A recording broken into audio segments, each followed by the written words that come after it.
আমি তিশা। আজ আমি আমার জীবনের এমন এক গোপন অধ্যায় আপনাদের সাথে শেয়ার করতে যাচ্ছি যেটা মনে পড়লে আজও আমার শরীরের লোম খাড়া হয়ে যায়। এটা এমন এক সম্পর্কের গল্প যা সমাজ কখনোই মেনে নেবে না, কিন্তু আবেগের কাছে সেদিন আমরা দুজনেই হেরে গিয়েছিলাম। গল্পটি শুরু করার আগে আপনাদের কাছে ছোট্ট একটা অনুরোধ, যারা এখনও আমাদের চ্যানেলটি সাবস্ক্রাইব করেননি, প্লিজ সাবস্ক্রাইব করে বেল আইকনটি বাজিয়ে দিন, যাতে আমার জীবনের পরবর্তী গোপন কথাগুলো আপনারা মিস না করেন। আমাদের বাসাটা ছিল মফস্বল শহরের এক নিরিবিলি পাড়ায়। দোতলা বাড়ির নিচতলায় আমরা থাকতাম, আর দোতলায় থাকতেন বাড়িওয়ালার ছেলে, যাকে আমি অমিতা বলে ডাকতাম। অমিতা বয়সে আমার চেয়ে বেশ বড়, বিবাহিত এবং এক সন্তানের বাবা। অমিতার বউ মানে বৌদি ছিলেন সরকারি চাকরিজীবী, তাই দিনের বেশিরভাগ সময় তিনি অফিসেই থাকতেন, আর অমিতা নিজের ব্যবসা সামলাতেন। দুপুরে প্রায়ই লাঞ্চ করতে বাসায় আসতেন। আমি তখন অনার্সে পড়ি, চঞ্চল আর ছটফটে স্বভাবের মেয়ে ছিলাম। অমিতার সাথে আমার সম্পর্কটা ছিল শুধুই দাদা বোনের মতো, অন্তত আমি সেটাই ভাবতাম। কিন্তু অমিতার চোখের চাউনি যে মাঝে মধ্যে অন্য কথা বলতো, সেটা তখন বুঝতাম না, বা বুঝেও না বোঝার ভান করতাম। ঘটনার সূত্রপাত এক বর্ষণমুখর দুপুরে। সেদিন সকাল থেকেই আকাশ কালো করে বৃষ্টি। মা বাবার সাথে গ্রামের বাড়ি গিয়েছিল জরুরি কাজে, বাসায় আমি একদম একা। জানলার ধারে বসে বৃষ্টি দেখছিলাম আর কানে হেডফোন লাগিয়ে গান শুনছিলাম। হঠাৎ লোডশেডিং, ঘরটা বেশ অন্ধকার হয়ে গেল। এমন সময় দরজায় কলিং বেল বেজে উঠল। আমি ওড়নাটা ঠিক করে দরজা খুললাম, দেখি অমিতা দাঁড়িয়ে আছেন। ওনার চুল ভেজা, সম্ভবত বাইরে থেকে ভিজে এসেছেন। আমাকে দেখে উনি মৃদু হাসলেন। তিশা, একটু হেল্প করবি? আমাদের ফ্লোরে কারেন্ট নেই, মোমবাতিও খুঁজে পাচ্ছি না, তোদের আছে? আমি বললাম, হ্যাঁ দাদা, দাঁড়ান আনছি, আপনি ভেতরে এসে বসুন। অমিতা ড্রয়িং রুমে এসে বসলেন।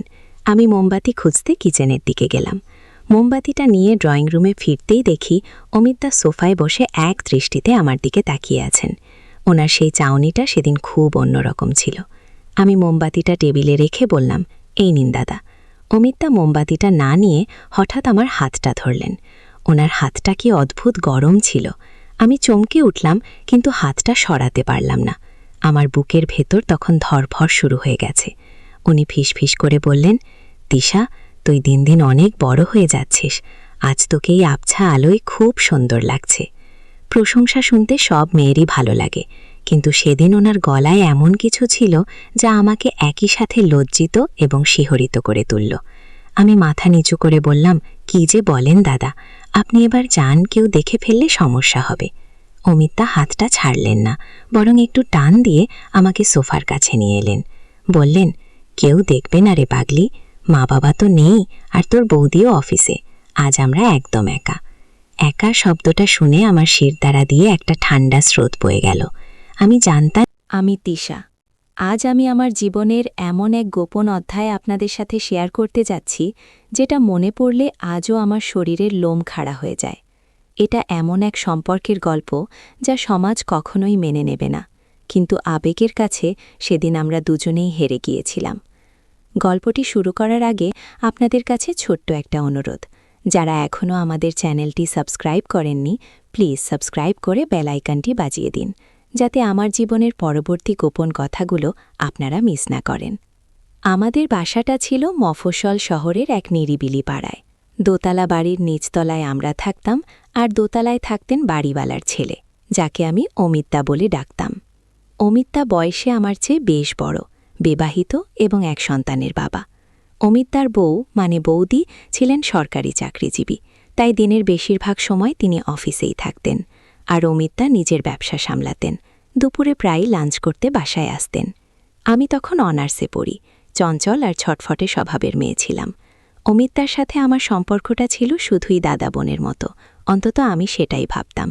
কিন্তু অমিতার চোখের চাউনি যে মাঝে মধ্যে অন্য কথা বলতো, সেটা তখন বুঝতাম না, বা বুঝেও না বোঝার ভান করতাম। ঘটনার সূত্রপাত এক বর্ষণমুখর দুপুরে।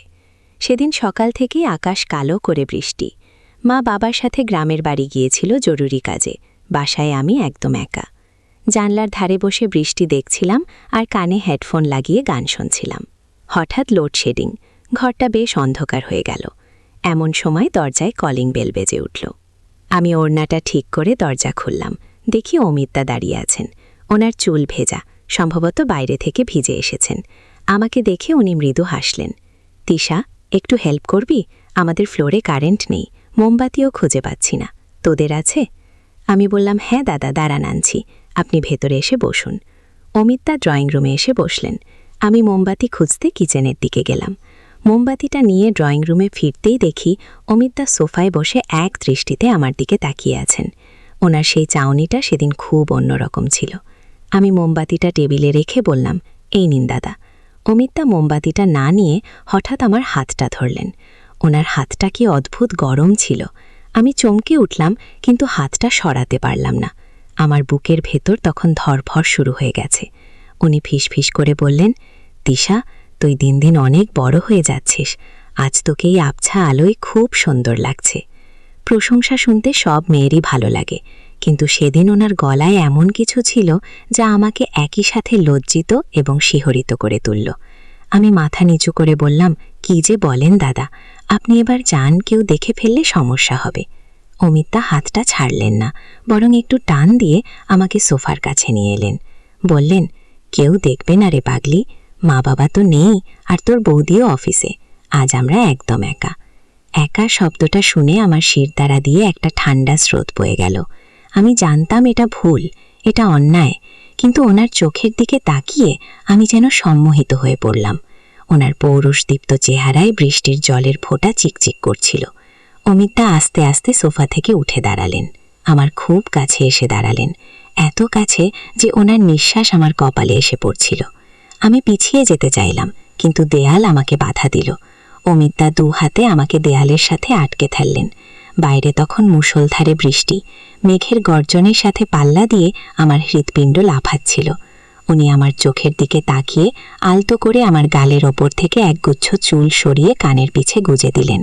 ওনার আঙুলের স্পর্শে আমার সারা শরীরে যেন বিদ্যুৎ চমক খেলে গেল। তিনি গাঢ় স্বরে বললেন, তিশা, আমি জানি তুই বুঝতে পারছিস আমি কি চাই।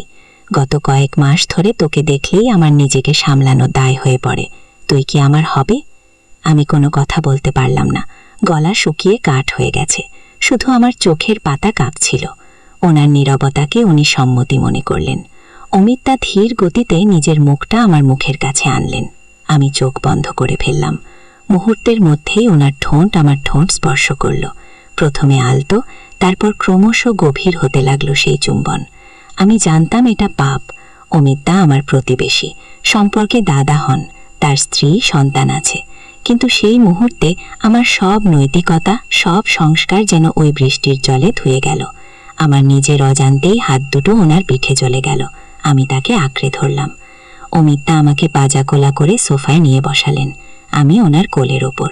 ওনার বলিষ্ঠ হাতগুলো আমার শরীরের ভাঁজে ভাঁজে বিচরণ করতে শুরু করলো। ওনার হাতের স্পর্শ যেখানে যেখানে লাগছিল সেখানে যেন আগুন ধরে যাচ্ছিল। অমিতদা আমার ফানের লতিতে মুখ ঘষতে ঘষতে বললেন, তুই জানিস না তিশা, কত রাত আমি তোর কথা ভেবে কাটিয়েছি। কথাটা শুনে আমার শরীরের ভেতর এক অজানা উত্তেজনা সৃষ্টি হলো। আমি নিজের উপর নিয়ন্ত্রণ হারিয়ে ওনার চুলে হাত বুলিয়ে দিতে লাগলাম। উনি আমার গলার কাছে মুখ ডুবিয়ে দিলেন। ওনার খোঁচা খোঁচা দাড়ি আমার ত্বকে লাগছিল, তাতে এক অদ্ভুত ভালো লাগা কাজ করছিল। অমিতদা ধীরে ধীরে আমার কামিজের ওপর দিয়েই আমার বুকে হাত রাখলেন। আমি শিউরে উঠে ওনাকে থামানোর চেষ্টা করলাম। বললাম, দাদা প্লিজ, এটা ঠিক হচ্ছে না। কিন্তু আমার গলার স্বরে আপত্তির চেয়ে আকুতিই বেশি ছিল। অমিতদা থামলেন না। তিনি বললেন, সব ঠিক আছে তিশা, শুধু অনুভব কর। উনি আমাকে ওনার শরীরের সাথে আরও নিবিড়ভাবে চেপে ধরলেন। ওনার বুকের সাথে আমার বুক পিষে যাচ্ছিল। আমি অনুভব করলাম ওনার শরীরের উষ্ণতা আর উত্তেজনা। ওনার হাতের চাপে আমি যেন মোমের মতো গলে যাচ্ছিলাম। সেই দুপুরে বাইরে বৃষ্টির তাণ্ডব চলছিল, আর ভেতরে আমাদের দুজনের নিঃশ্বাসের শব্দ। অমিতদা আমাকে ভালোবাসছিলেন এমন এক বুনো আবেগে যা আমি আগে কখনো অনুভব করিনি। আমি ভুলে গিয়েছিলাম আমার পরিচয়, আমার সংস্কার। শুধু মনে হচ্ছিল এই মুহূর্তটা মিথ্যে নয়। ঘণ্টাখানেক পর বৃষ্টি থামল। অমিতদা উঠে দাঁড়ালেন, জামা কাপড় ঠিক করলেন। যাওয়ার আগে আমার কপালে একটা চুমু খেয়ে বললেন, কাল দুপুরে আবার আসব। উনি চলে যাওয়ার পর আমি সোফায় বসে রইলাম অনেকক্ষণ। অপরাধ বোধ আমাকে গ্রাস করছিল, কিন্তু একই সাথে এক অদ্ভুত তৃপ্তিও কাজ করছিল মনে। আমি জানতাম আমি এক নিষিদ্ধ পথে পা বাড়িয়েছি, যেখান থেকে ফেরা সহজ নয়, কিন্তু সেই নিষিদ্ধ ফলের স্বাদ আমাকে বারবার সেই পথে ডাকছিল। সেই থেকে শুরু। এরপর প্রায়ই দুপুরে অমিতদা আসতেন। আমরা ঘন্টার পর ঘন্টা সময় কাটাতাম। বাইরে আমরা ছিলাম সাধারণ প্রতিবেশী, কিন্তু বন্ধ দরজার ওপাশে আমাদের সম্পর্ক ছিল অন্যরকম। এই সম্পর্কটার কোনো নাম নেই, কোনো ভবিষ্যৎ নেই, আছে শুধু গোপন উত্তেজনা আর ধরা পড়ে যাওয়ার ভয়। বন্ধুরা, এই ছিল আমার জীবনের গোপন গল্প। আমি জানি আপনারা আমাকে বিচার করবেন, খারাপ বলবেন, কিন্তু ভালোবাসার কোনো নিয়ম হয় না, আর কামনার কোনো বেড়া থাকে না। আমরা শুধু পরিস্থিতির শিকার।